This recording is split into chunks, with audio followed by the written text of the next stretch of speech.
Hello Bezawada మజాకా ఛానల్కి స్వాగతం అండి. అందరు ఎలా ఉన్నారు? మేమైతే చాలా హ్యాపీగా ఉన్నాం. మీరు కూడా హ్యాపీగా అండ్ హెల్తీగా ఉండాలని దేవుడిని కోరుకుంటున్నాం. ఈరోజు అయితే స్పెషల్గా కొబ్బరిలో చేశారండి మా మదరు. అది ఎలా చేయాలి ఏంటి అనేది ఈ వీడియోలో చెప్తాము. 6 కొబ్బరి చిప్పలు అండి, 6 కొబ్బరికాయలు, వాటిని మిక్స్ చేసి పొడులాగా ఒక పక్కన పెట్టుకోవాలి.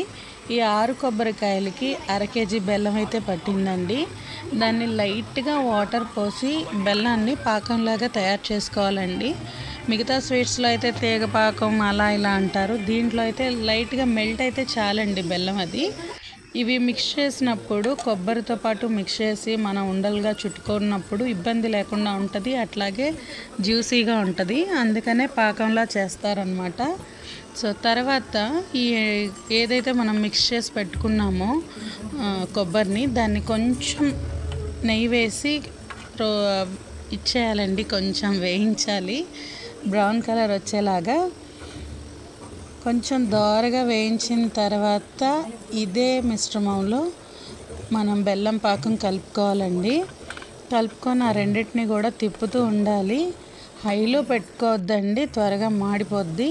కొంచెం సిమ్లో పెట్టుకొని ఆ రెండింటిని మిక్స్ చేస్తూ ఉండాలి. దాంట్లోనే కొంచెం ఇలాచీ పౌడర్ అండి, ఫ్లేవర్కి చాలా బాగుంటుంది కదా ఇలాచీ పౌడర్ స్వీట్స్లో యాడ్ అయితే. సో అందుకని ఈ కొబ్బరి లౌజ్లో కూడా దాన్ని యాడ్ చేశారు. సో ఈ మూడింటిని కలుపుతూ ఉండాలి.